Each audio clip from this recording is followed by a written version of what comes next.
Allah, ada juga yang lafadznya dihapus, hukumnya tidak dihapus.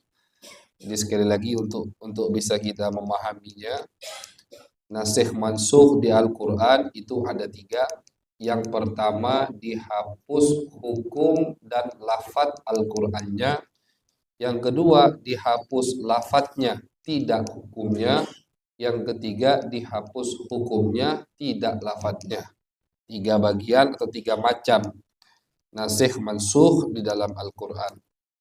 Al-ayat al-mutahaqqaqu nasquha, ayat-ayat yang sudah dipastikan bahwasanya ayat tersebut dihapus hukumnya atau terjadi nasikh mansukh di ayat tersebut. Wal mutahaqqaq min dalik, yang dipastikan ayat-ayat yang terjadi nasikh mansukh, ithnata asyrata ayatan, 12 ayat akan disebutkan oleh Abuya.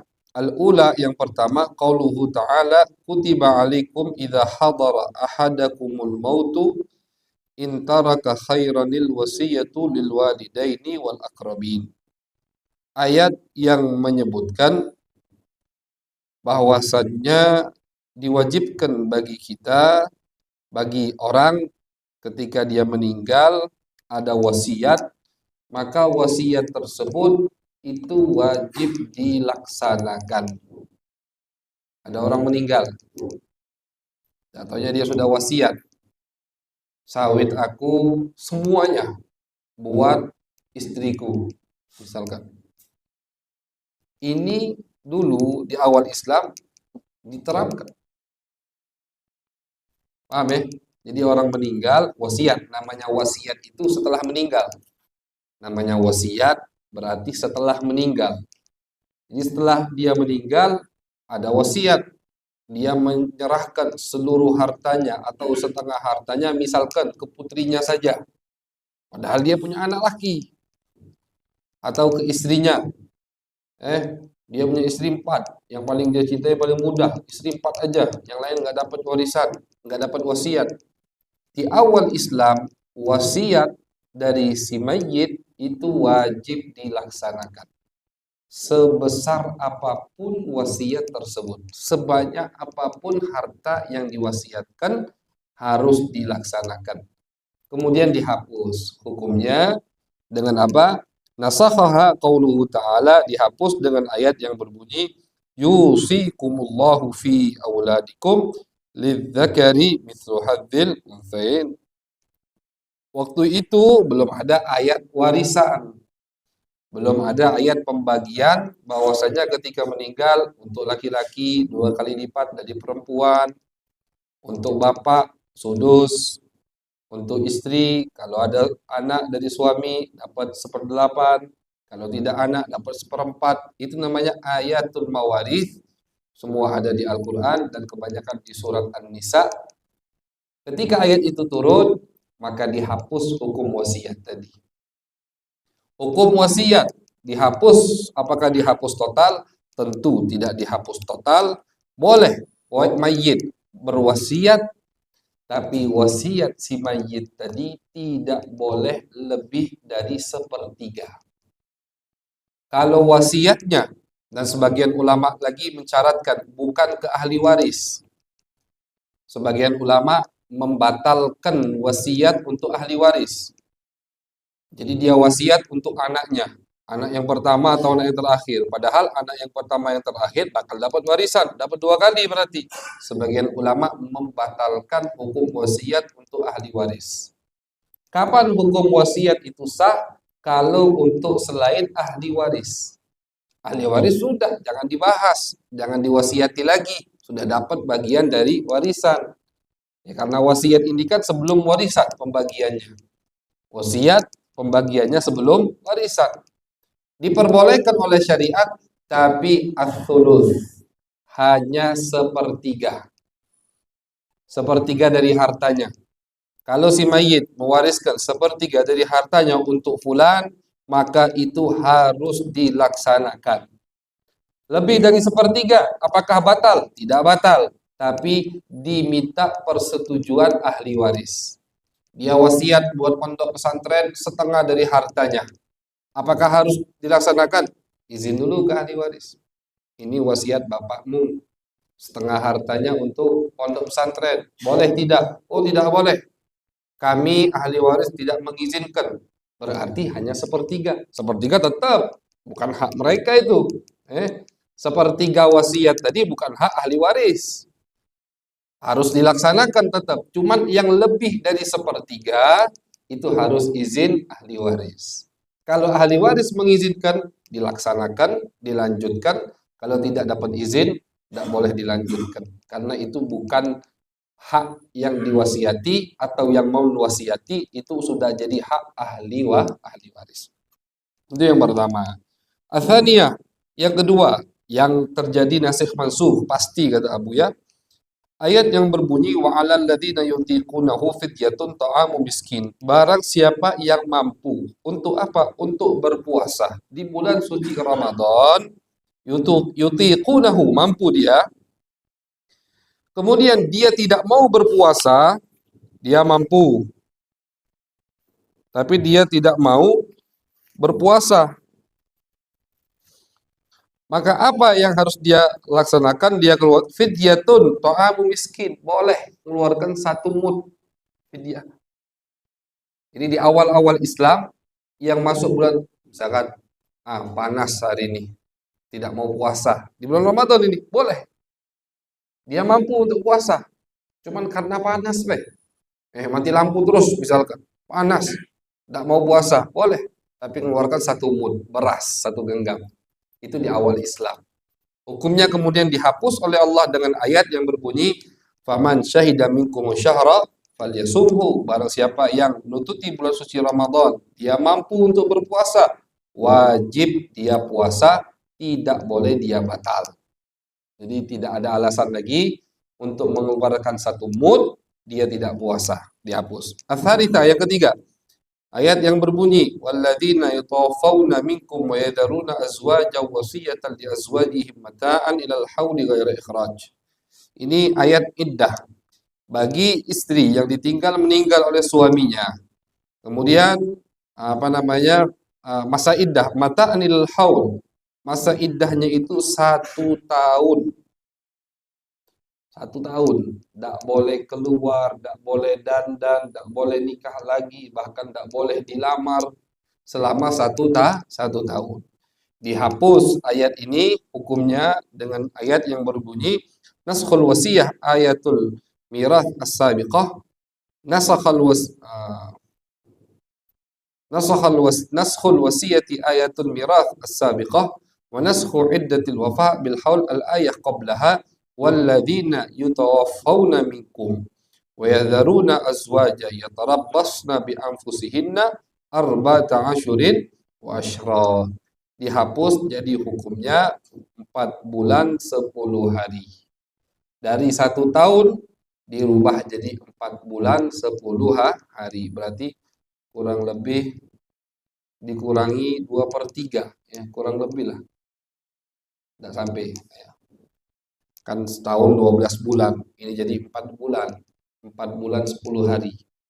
Dari 12 bulan dikurangi jadi 4 bulan 10 hari masa iddahnya. Wa qaddimat an-nasikha 'alal mansukha. Di masalah ini, di tertib ayat ini, ayat yang menghapus itu didahulukan dari ayat yang dihapus. Jadi kalau kita buka Al-Qur'an, tertib ayat ini, jadi mana ayat yang nasikha ini? Walladzina yatawaffawna minkum. Yang ayat 4 bulan 10 hari itu duluan tertibnya kalau di Al-Qur'an. Setelah itu baru ayat yang dihapus. Baru ayat yang jadi begini. Jadi ini faedah kata Buya untuk membuktikan bahwasanya Al-Qur'an itu tertibnya bukan tertib turun. Ini kan pernah kita bahas sudah. Tertib Al-Quran sekarang dari Al-Fatihah sampai An-Nas itu bukan tertib turunnya. Terkadang ada ayat yang di juz 1 padahal dia terakhir ayat yang turun. Surat juz 3 surat Baqarah. 1 ayat wattaqu yawman turja'una fihi ilallah, itu ayat yang terakhir turun. Ada ayat di juz 30 ayat yang pertama kali itu turun Iqra. Kalau tertib Al-Quran sekarang tertib turun, berarti harusnya halaman pertama itu Iqra, bukan Fatihah. Jadi tertib Al-Quran sekarang yang ditertibkan oleh Nabi atas wahyu Allah itu bukan tertib turunnya, tapi memang tertib khusus dari Nabi Muhammad Sallallahu Alaihi Wasallam. Salah satunya ini buktinya. Ayat yang menghapus itu disebutkan duluan daripada ayat yang dihapus. Ayat yang 4 bulan 10 hari tertibnya disebut duluan daripada ayat yang 1 tahun. Seharusnya kan kebalik. Kalau hukumnya dilihat duluan, duluan mana? Duluan 1 tahun. Berarti seharusnya 1 tahun disebutkan duluan, baru ayat yang menghapusnya yang 4 bulan 10 hari. Nah, ini menunjukkan bahwasanya tertibnya beda dengan tertib turun. Bal huwa bi amrin khasin min Rasulillah SAW bi ijma'. Tertib Al-Quran ini tertib perintah khusus dari Nabi Muhammad SAW. Ar-Rabi'ah, yang keempat, ayat yang dihapus. Wa in tubdu ma fi anfusikum aw tukhfuhu yahasibkum bihillah. Ini ayat berat. Apa ayat kata Allah? Apa yang kalian amalkan, yang kalian tampakkan secara zahir, atau yang kalian sembunyikan di batin kalian akan dihisap oleh Allah. Sahabat pas ayat ini turun bingung semua. Ya Rasulullah, kalau yang kami amalkan taruhlah iya oke dihisap. Yang tidak diamalkan, yang baru terlintas di hati, yang belum dilakukan, kalau dihisap juga waduh berat. Ya kan berat. Yang baru terlintas dihisap sama Allah berat. Turunlah ayat setelah itu, la yukallifullahu nafsan illa wus'aha laha ma kasabat wa 'alaiha ma iktasabat. Iktasabat yang kita lakukan itu yang dihisap sama Allah. Kalau yang kita lakukan baik, laha itu pahala untuk kita. Kalau yang kita lakukan jelek, 'alaiha itu dosa untuk kita, dihapus sama Allah. Al-khamisah, kemudian ayat berikutnya, walladzina aqadat aymanukum fa'atuhum nasibahum. Nasakhatha ayat wa ulul arhami ba'duhum aula bi ba'din fi kitabillah. Walladzina aqadat aymanukum fa'atuhum nasibahum. Afwan. Ini kita buka dulu tafsirnya. Tidak bisa sembarangan soalnya. Nasibahum. Nah. Jadi ini ayat menunjukkan bahwasannya dulu itu sahabat Muhajir dan sahabat Ansor saling mewarisi. Kata Allah, yang kalian sudah sumpah janji kepada mereka ukhuwah fil Islam. Jadi kan ketika Nabi hijrah ke Madinah, itu satu orang dari Mekah Nabi angkat saudara dengan satu orang dari Madinah, biar saling berbagi. Yang Muhajirin kan banyak. Gimana cara untuk menanggung mereka yang hijrah sama Nabi? Tidak semuanya punya harta, tidak semuanya bisa langsung beli rumah, bangun rumah. Nah, caranya sama Nabi dipersaudarakan, biar ukhuwah mereka kuat. Seperti Sayyidina Abu Bakar As-Siddiq itu dipersaudarakan sama Nabi dengan sahabat yang bernama Sa'ad bin Rabi. Sa'ad bin Rabi dengan Abdurrahman bin Auf. Abdurrahman bin Auf sama Nabi dipersaudarakan dengan Sa'ad bin Rabi. Persaudaraan ini saking kuatnya di awal Islam, mereka mewarisi ini. Walladzina aqadat aymanukum fa'atuhum nasibahum. Kasih mereka bagian dalam warisan. Jadi kalau misalkan Sa'ad meninggal duluan, Abdurrahman bin Auf dapat warisan dari saudara angkatnya Sa'ad bin Rabi. Cuman hukum ini akhirnya dihapus ketika sudah mulai kuat ikatan mereka, ekonomi juga sudah mulai maju, dihapus sama Allah Subhanahu wa taala. Wa ulul arham ba'dhum aula bi ba'din fi kitabillah. Yang disebutkan di Al-Qur'an dari saudara-saudara itulah yang lebih pantas untuk mendapatkan warisan. Berarti saudara angkat tidak mendapatkan warisan gitu. As-sadisah yang keenam, qaulullah ta'ala wallati ya'tinal fahishata min nisaikum Fastashidu 'alaihinna arba'atan minkum. Fa in syahidu fa amsikuhunna fil buyut hatta yatawaffahunnal maut. Kata Allah Subhanahu wa taala, barang siapa ada yang uh, kalau orang istrinya dituduh berbuat serong. Alhamdulillah, orang jauh, rajulun ba'id, istrinya dituduh berbuat serong. Maka kata Allah, carilah 4 saksi. 4 saksi. Kalau misalkan 4 saksi ini bersaksi bahwasannya betul memang si istri tadi berbuat serong, maka hukumnya kata Allah, fa'amsikuhunna fil buyut, kurung istri kalian itu. Dikurung hatta yatawaffahunnal maut, sampai meninggal dunia. Jadi ada orang istrinya dituduh berbuat zina. Apa tindakannya? Yang nuduh ini wajib mendatangkan 4 saksi. Afwan, 3 saksi lagi. Dia 1. Kalau saksi dia diterima berarti kurang 3 orang lagi. Bersaksi 3 orang lagi. 4 berarti udah bersaksi.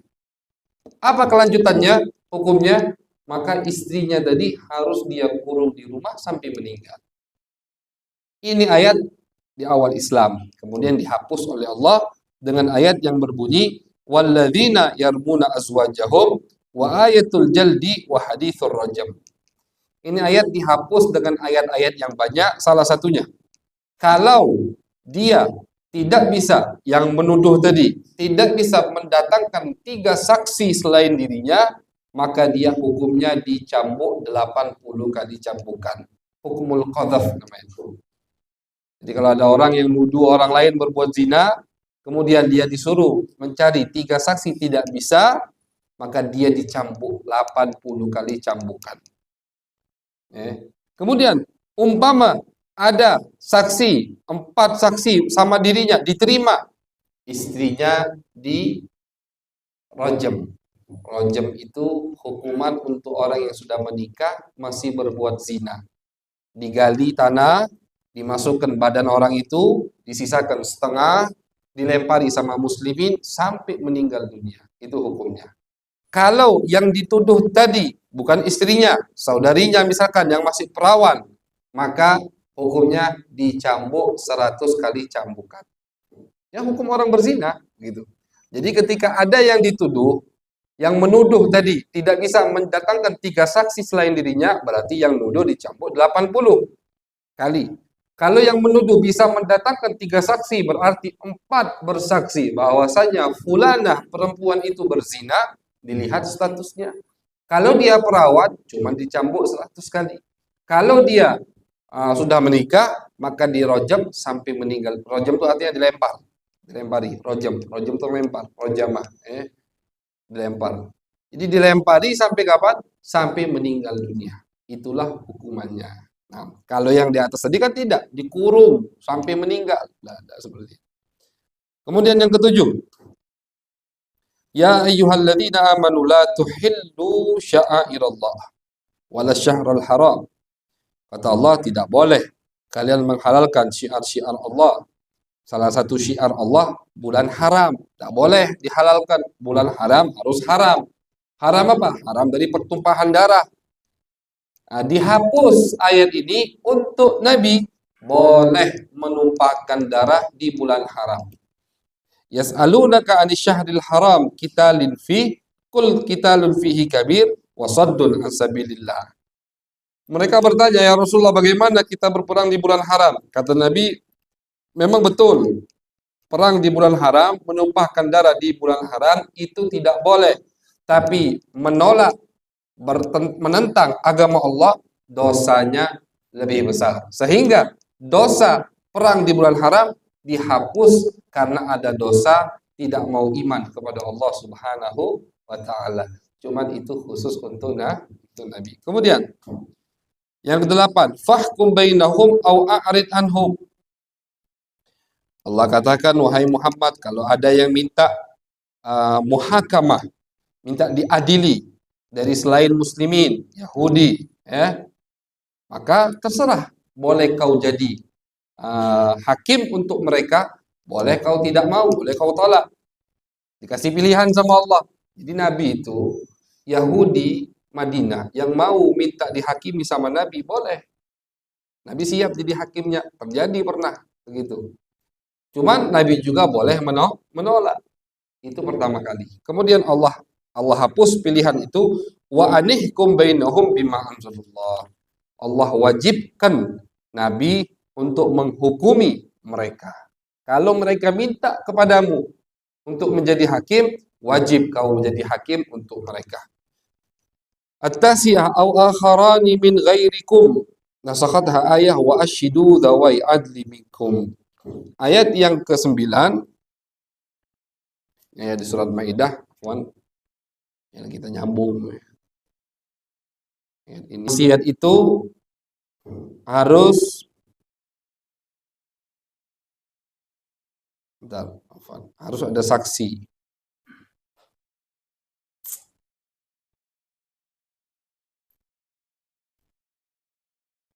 Nah, jadi di hukum awal Islam, saksi untuk wasiat itu harus ada dua.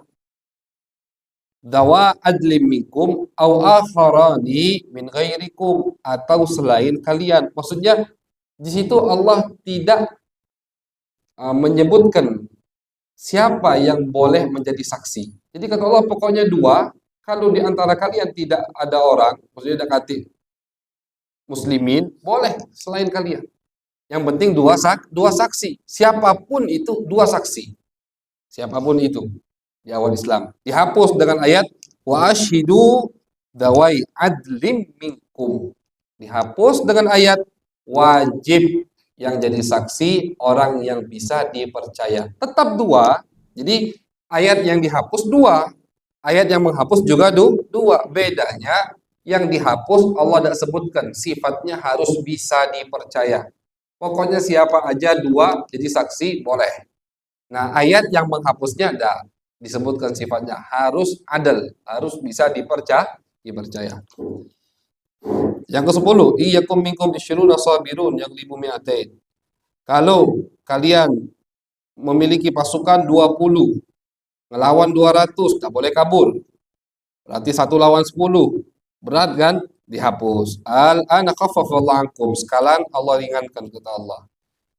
Iyyakum minkum mi'atun sabiratun yaghlibu mi'atain. 100 lawan 200, 1 lawan 2. Jadi dulu 1 lawan 10 sahabat masih belum boleh lari. Bayangkan. Kalau dia lari, kabirah, dosa besar. Al-firar minaz zahaf, kabur dari pertempuran itu dosa besar. Dosa besar. Jadi 1 lawan 10 masih belum boleh kabur. Musuh nambah lagi 1-11, baru ini sahabat boleh kabur. Berat hukum ini, 1 lawan 10. Ya, walaupun untuk sebagian sahabat, pendekar-pendekar tidak berat, tapi untuk umumun nas, untuk orang biasa berat. Dihapus sama Allah Subhanahu wa taala. 1 lawan 2 tidak boleh kabur, 1 lawan 3 bolehkah kabur? Boleh. Pas musuh nambah 1, di depan kita ada 3, di situ kita boleh kabur. Itu dihapus. Al-Hadi Asyar, yang 11. Jadi Abiyah lagi menyebutkan ayat-ayat yang dimasuk ya. Ayat yang dimasuk. Infiru khifafan wa thiqala. Kata Allah Subhanahu wa taala, pokoknya kalau ada panggilan perang, semua harus pergi. Yang punya kendaraan khafif, artinya yang punya kendaraannya kuda, atau yang sagil, yang berat, besar-besar, onta. Pokoknya tidak ada pengecualian. Ketika ada panggilan perang dari Nabi Muhammad, maka semua harus keluar. Dihapus dengan wa ma kanal mu'minuna liyanfiru kaffah. Falaula nafara min kulli firqatin itu. Jadi ada pengecualian untuk siapa? Untuk penuntut ilmu. Kata Allah, jangan semuanya keluar jihad, sisakan pemuda-pemuda biar mereka belajar ilmu agama untuk meneruskan agama Allah Subhanahu wa taala. Ini sebagian ulama mengatakan saking pentingnya nuntut ilmu sampai-sampai di dalam jihad Allah kasih pengecualian untuk penuntut ilmu biar tidak habis ilmu yang ada di muka bumi ini. Yang ke-12, ya ayyuhalladzina amanu idza najaitumur rasul faqaddimu baina yaday najwakum shadaqah. Surat Mujadalah. Ini ayat Allah Subhanahu wa taala mewajibkan kepada orang yang ingin munajah. Munajah itu ngomong berdua, itu munajah. Munajah itu ngomong berdua. Jadi kata Allah, wahai orang-orang beriman, barang siapa yang ingin curhat berdua dengan Nabi Muhammad harus menghadapkan, membawa di depan Nabi apa? Hadiah. Tidak boleh tangan kosong datang ke Nabi. Pengen ngambil waktu Nabi, tapi tidak mau ngasih apa-apa. Kan begitu? Tidak boleh kata Allah. Ini ayat pas turun belum sempat diamalkan oleh sahabat. Wa fi riwayat, ada riwayat yang mengatakan sempat diamalkan oleh satu orang saja, yaitu Al-Imam Ali bin Abi Thalib. Sayyiduna Ali baru pertama kali yang mengamalkan, habis itu dihapus sama Allah. Apa yang menghapus? Ayat setelahnya. Dzalika khairul lakum wa athhar. Kata Allah, itulah yang terbaik buat kalian. Tapi dihapus. Fa illam tajidu fa innallaha ghafurur rahim. Kalau kalian tidak dapat, tidak bisa, tidak ada, ya sudah. Allah Maha mengampuni. Jadi sama Allah dihapus habis itu hukumnya. Bahkan belum diamalkan, sudah dihapus. Wa fi riwayat diamalkan oleh satu orang, yaitu Al-Imam Ali bin Abi Thalib karramallahu wajhah. Ats-tsalitsah asyara, yang ke-13, inna rabbaka, Tuhanmu, ya'lamu, tahu, annaka taqum, bahwasanya kau itu bangun, adna min thulutsail lail, sepertiga malam, wa nisfahu, kadang setengah dari malam, wa thulutsahu, thulutsul lail 2/3, wa nisfahu, setengah malam, wa thulutsahu, sepertiga, wa ta'ifatum minal ladzina ma'ak. Jadi qiyamul lail itu wajib untuk Nabi. Kalau untuk kita sunnah, untuk kita dianjurkan untuk ada waktu kita qiyamul lail di malam hari. Walaupun sebentar. Jangan sampai tidak katik qiyamul lail di malam hari itu. Salat malam, munajat, zikir, istighfar 100 kali cukup. Yang penting usahakan tiap malam ada waktu untuk qiyamul lail. Tapi untuk Nabi wajib hukumnya. Untuk Nabi wajib. Wajibnya itu dari 2/3, setengah malam sampai 1/3 malam wajibnya. Dihapus dengan ayat faqra'u ma tayassara minal Qur'an. Bacalah sedikit daripada Al-Qur'an yang kalian mampu. Artinya tidak ada waktu yang ditentukan oleh Allah kapan wajib atau berapa lama waktu wajib untuk qiyamul lail.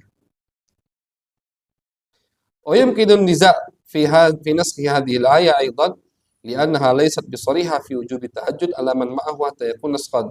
Kata Abu Ya, mungkin ada perselisihan di ayat ini, bahwasanya ayat ini dihapus atau tidak dihapus. Jadi Abu Ya ini tadi menyebutkan nomor 1 sampai 12 sepakat ulama tidak ada perselisihan, di situ terjadi nasikh mansukh. Jadi kalau kita pengen tahu contoh ayat yang dihapus dan apa yang menghapusnya, itu dari nomor 1 sampai 12 sepakat ulama. Itu nasikh mansukh terjadi di situ. Dari 13 ini sampai nanti Abu Ya sebutkan sampai 15, berarti 3 yang bakal disebutkan berikutnya itu ada perselisihan, ada khilaf. Ada yang mengatakan itu terjadi nasikh mansukh, ada yang mengatakan tidak terjadi nasikh mansukh. Gitu.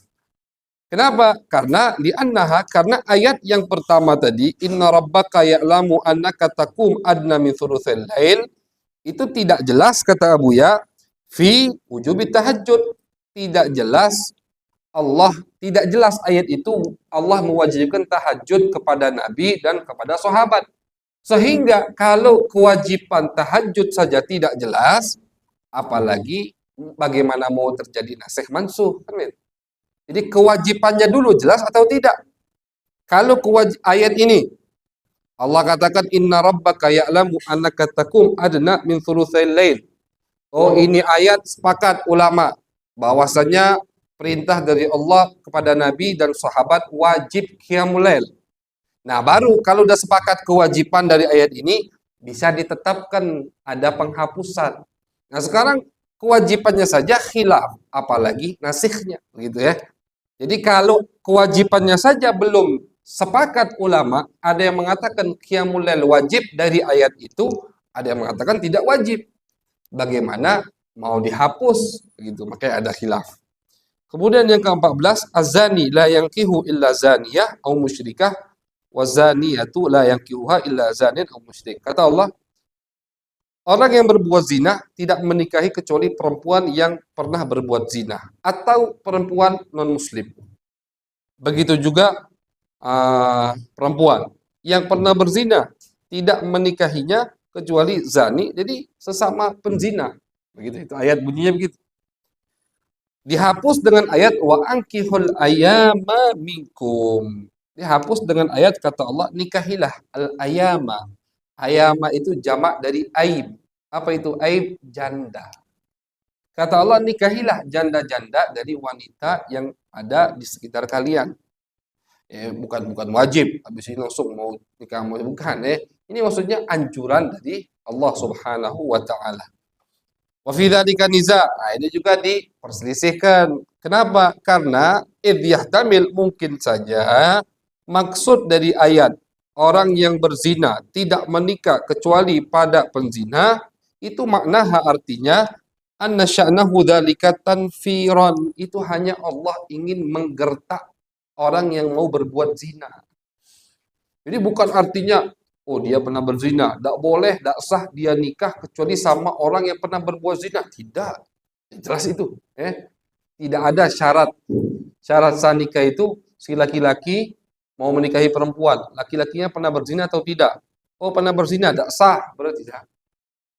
Selagi dia sudah taubat, ya tidak ada kaitannya zina dengan nikah barunya, gitu ya, paham ya?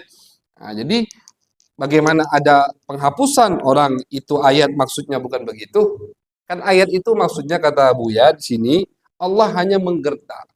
Saking kotornya perbuatan zina, orang yang berzina kalau tidak taubat maka tidak pantas untuk dinikahi oleh orang yang suci. Kalau ada orang zina belum taubat, tidak pantas kecuali al-khabith lil khabith, al-khabithuna lil khabithat, at-tayyibun lil tayyibat di Al-Qur'an. Yang kotor buat yang kotor kata Allah. Yang bersih suci buat yang suci. Artinya kalau dia berbuat zina masih dia lakukan tidak taubat, dia tidak pantas menikahi perempuan yang tahirah. Begitu. Tapi kalau dia sudah jadi thayyib, bukan thayyib setayyib nama orang bukan, udah jadi thayyib, udah jadi suci, jadi orang baik, maka pantas dia menikahi perempuan yang baik walaupun masa lalunya pernah berbuat zina. Begitu. Nah, jadi maka itu bukan hukum atau bukan larangan, berarti tidak ada penghapusan di situ. Nah, kemudian yang kelima yang terakhir Allah katakan la yahillul lakan nisa min ba'du. Kata Allah mengatakan kepada Nabi Muhammad, wahai Muhammad, sudah tidak boleh lagi kau menikahi perempuan yang lain. Ini ayat turun setelah Nabi menikahi Siti Maimunah. Tadi di Mesir kita bahas, itu di tahun 7 Hijriah. Di tahun 7 Hijriah turun ayat Allah melarang Nabi untuk nikah lagi. Tapi kemudian ayat itu dihapus, inna ahlalna laka azwajak. Dihapus dengan apa? Dengan kata Allah sudah Muhammad kami halalkan. Dibebaskan lagi, tapi Nabi tidak menikah lagi. Jadi walaupun sudah dibolehkan lagi sama Allah, tapi pernah sempat dilarang sama Allah untuk menambah, di situ Nabi stop, tidak nambah lagi istri beliau. Wa jami'u ma dzakaru fihi naskha mimma siwah. Dan semua yang disebutkan daripada ada penghapusan. Selain daripada penghapusan berarti imma min babit takhsis wa huwa izalatul hukum an ba'dil afrad duna ba'din. Jadi kalau di dua ayat tidak ada penghapusan berarti ada hukum am khas. Nanti mungkin yang akan kita bahas apa itu am, apa itu khas begitu. Tidak usah dibahas sekarang. Au mimba bitakid atau sama am takid itu sama seperti am khas. Au nahwi dalik.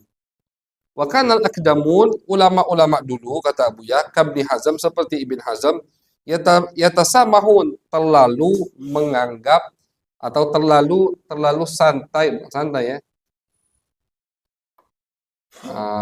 Ya terlalu santai atau terlalu berlebihan sehingga menganggap nasikh mansuh seperti am khas begitu, atau menganggap am. Jadi sebenarnya ayat ini tidak ada nasikh mansuh. Nasikh mansuh itu kan dihapus. Hukum A dihapus ganti dengan hukum B. Tidak. Kebanyakan dari yang ulama seperti Ibn Hazm katakan itu nasikh mansuh sebenarnya am dan khos. Apa am dan am khos itu begini? Ada satu ayat yang sifatnya umum, dikhususkan dengan satu ayat. Paham ya? Jadi misalkan begini, apa contoh ayat am khos di Al-Qur'an? Di hadis lah. Penting kita paham apa am khos. Di hadis. Kata Nabi Muhammad SAW, air itu selagi dia dua kullah, maka dia tidak akan membawa najis. Tidak akan terkena najis. Artinya tidak bisa jadi mutanajis. Ini am. Artinya setiap air, maknanya global. Setiap air yang dua kullah, maka air itu tidak bisa berubah jadi mutanajis. Dari dia tohir mutahhir berubah mutanajis, tidak bisa. Kenapa? Karena kata Nabi, dia ini ayatnya lebih dari dua kullah. Ini am. Apakah setiap air setiap air? Tidak setiap air. Ada yang mengkhususkan global ini. Ada yang mengkhususkan kalimat yang am ini. Apa hadis lain? Nabi katakan, kecuali kalau bau, rasa, warnanya berubah, maka air tadi tetap jadi mutanajis. Itu contoh am khas. Berarti hukum air kalau sampai dua kullah tidak jadi mutanajis tetap diamalkan.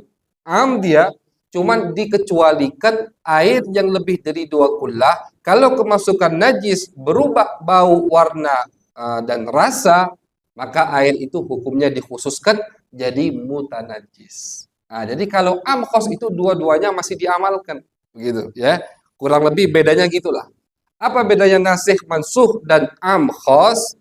Bedanya nasikh mansuh dan am khos, kalau nasikh mansuh hukum yang pertama dihapus total, yang dari A jadi B, setahun jadi 4 tahun 10 hari. Allah tidak katakan 4 tahun 10 hari untuk yang masih muda saja, yang menopause misalkan, yang udah tidak kawin lagi setahun. Nah, kalau begitu amkhos itu berarti. Kalau ada begitu misalkan iddah yang wafat 1 tahun, tapi turun ayat lagi, tapi perempuan yang masih punya keinginan untuk menikah, yang belum menopause, masih bisa melahirkan, iddahnya 4 bulan 10 hari. Nah, ini berarti namanya bukan nasikh mansuh, namanya am dan khas. Gitu ya. Artinya apa? Dua-duanya masih diamalkan.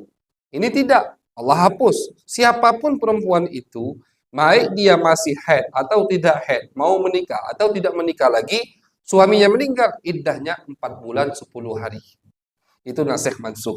Jadi hukum A dihapus, ganti B. Kalau am khas tidak, hukum A diamalkan, cuman sebagian daripada gambaran di hukum A itu hukumnya diganti dengan hukum B. Itu am dan khas. Itu bab usul fikih. Bab khusus. Wa min hadzal makna, dari makna ini, dari pengertian ini, maqalahu Ibnu Arabi, yang dikatakan oleh Imam Ibnu Arabi bahwasanya ayat yang berbunyi faqtulul musyrikin, ya, Allah katakan wahai Muhammad faqtulul musyrikina kafah, perangilah semua orang-orang musyrik. Itu ayat nasakhat, menghapus mi'atan wa arba'an wa ishrina ayat, 124 ayat. Ayat yang berbunyi faqtulul musyrikina kafah menghapus 124 ayat, yang mana 124 ayat ini isinya as-safhu anil kufar, memaafkan orang-orang kafir, wat tawalli wal i'rad wal kaffu anhum, berpaling, tidak peduli dengan mereka. Jadi 124 ayat itu mengandung makna memaafkan orang kafir, tidak peduli dengan mereka, tidak usah diurusi orang kafir. Dihapus semuanya, 124 ayat tadi di tempat beda-beda, dihapus dengan apa? Dengan ayat faqtulul musyrikina kafah. Kata Allah, wahai Muhammad, perangi semua orang-orang musyrik. Nah, itu turunnya di tahun 9 Hijriah, surat Taubah. Termasuk ayat tentang jihad yang terakhir turun. Karena itu bagus ya, kajian kita yang tadi kita sebutkan di masjid, kajian kita di Palembang itu ada kitabnya Inaratud Duja fi Maghazi Khairil Wara. Pembahasan khusus tentang peperangan Nabi. Baru 2 kali pertemuan. Kalau ada yang mau ngikuti sang dengar YouTube, ada di Jalsa Al-Malikiyah. Tentang pembahasan pertama khusus tentang mafhum, pemahaman bagaimana kita memahami tentang peperangan Nabi Muhammad SAW. Nah, yang kedua, malam Senin kemarin kita baru buka iftitah setelah Lebaran.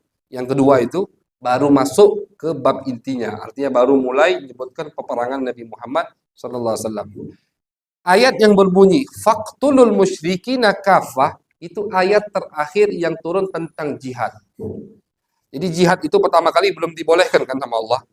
Ayat yang pertama kali turun Allah izinkan untuk orang-orang yang mengganggu kalian. Allah cuman izinkan. Artinya tidak wajib. Allah izinkan kalian membalas orang-orang yang mengganggu kalian. Setelahnya turun ayat yang kedua, wajib jihad. Untuk siapa? Untuk yang memulai.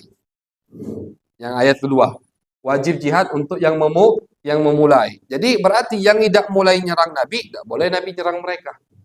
Dan hukumnya wajib. Kalau mereka sudah mau nyerang Nabi, ganggu Nabi, wajib mereka balas jihad. Yang ketiga baru ini.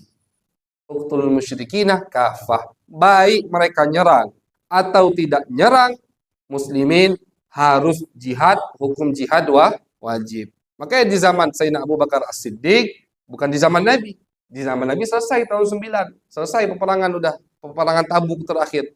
Zaman Sayyidina Abu Bakar, setelah Abu Bakar merapikan Jazirah Arab dari murtad, dari yang ngaku Nabi, dari yang nggak mau zakat, bersatu kembali. Kemana mereka? Langsung kita serang Romawi. Padahal Romawi tidak nyerang. Romawi tidak menyerang. Kata Sayyidina Abu Bakar, kita serang Romawi.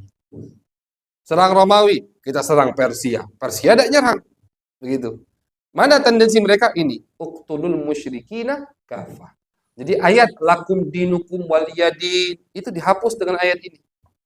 Untuk kalian agama kalian, untukku agamaku. Dihapus dengan perangi musyrik secara menyeluruh. Ayat yang fa'fu anhum dihapus. Khudil afwa wa arid anil jahilin dihapus. 124 ayat yang mengandung makna Nabi harus memaafkan, tidak peduli, tidak usah diawasi, jangan diurusi orang-orang musyrik, itu dihapus dengan ayat wajib memerangi semua orang-orang musyrik. Jadi jangan heran kalau kita baca di sejarah, kenapa di Daulah Abbasiyah atau Daulah Utsmaniyah, khalifah tiba-tiba nyerang negara itu, nyerang Andalus, nyerang Baghdad, padahal mereka tidak nyerang duluan. Ini ayatnya. Jadi diwajibkan khalifah untuk menyebar luaskan agama Allah Subhanahu wa taala, jalannya dengan jihad fi sabilillah. Tsumma nasu aqsam, kemudian kata Buya nasak tadi. Itu tadi kita sebutkan di awal ada bagian-bagian. Yang pertama manusikha lafdhuhu wa baqiya hukmu, lafadznya dihapus, hukumnya masih tetap. Ayatnya itu asy-syaikhu wa syaikhatu idza zanaya farjumuhuma albattah nakalan minallah. Kalau ada orang tua laki-laki atau orang tua perempuan berzina, maka dirajam. Ini ayat lafadznya tidak ada, dulunya ada di surat Al-Ahzab. Kanat fil Ahzab. Ini ayat dulu ada di surat Al-Ahzab, kemudian dihapus oleh Allah, tapi hukumnya masih ada, berlaku. Wa ma nusikha lafdhuhu hukmu, ada yang dihapus, lafadznya dihapus hukumnya, seperti asyurur rada'at maklumat. Anak suson, biar jadi suson untuk perempuan yang menyusuinya harus 10 kali menyusu sampai kenyang. Setiap kalinya itu sampai kenyang. Dihapus dengan 5 kali menyusu sampai kenyang.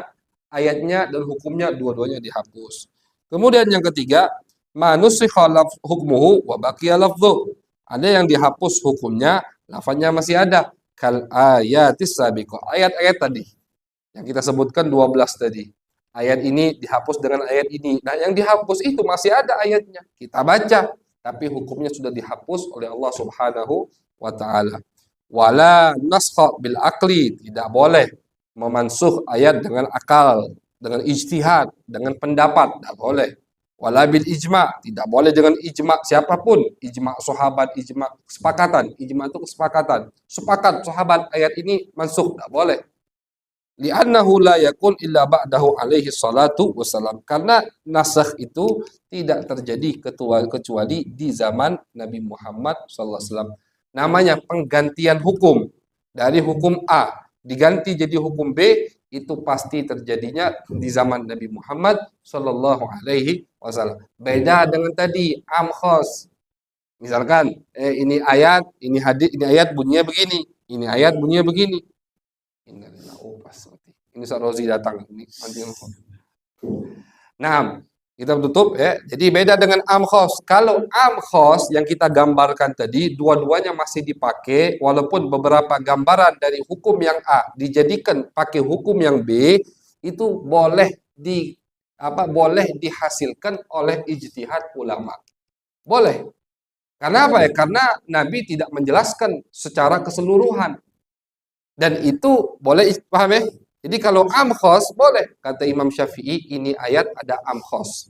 Ini hukum, hukumnya begini. Ini hukum, hukumnya B. Kata Malik, kenapa B? Karena kata Syafi'i, padahal menurut Malik hukumnya A, begitu. Tidak, kata Syafi'i, karena ada dalilnya, jadi hukumnya B, begitu, boleh. Tapi kalau penghapusan hukum diganti total dari A, dihapus ganti hukumnya B, itu tidak boleh ijma, siapapun tidak boleh, harus terjadi di zaman Nabi Muhammad Sallallahu Alaihi Wasallam. Berarti butuh periwayatan yang sahih. Kalau ada yang mengatakan ini ayat dimansuh, dihapus, mana riwayatnya yang sampai ke Nabi? Nabi mengatakan ayat ini dihapus dengan ayat ini, begitu. Tapi kalau am khos, nanti ada di babnya sendiri, itu tidak mesti ada periwayatan, cukup dengan ijtihad ulama. Makanya banyak perselisihan di am khos. Imam Syafi'i mengatakan ini batal. Imam Malik mengatakan ini tidak batal. Kok bisa beda? Ternyata beda di pemahaman amkhosnya. Ayatnya sama. Cuman Imam Syafi'i mengatakan ini ayat sama, tapi ada ayat B yang menarik dia dari hukum A. Imam Malik mengatakan tidak, tetap ayatnya begitu. Makanya ada beda hukum dari a'immatul madzahib karena beda pendapat mereka di am dan khos. Tapi kalau nasikh mansukh tidak ada. Ada tidak beda hukum dari nasikh mansukh? Ada, bukan dari hukum istimbatnya, tapi dari periwayatannya. Imam Malik mengatakan tidak ada nasikh mansukh, Imam Syafi'i mengatakan ada nasikh mansukh. Begitu. Wallahu a'lam bishawab. Fi soal, kalau ada yang tanya.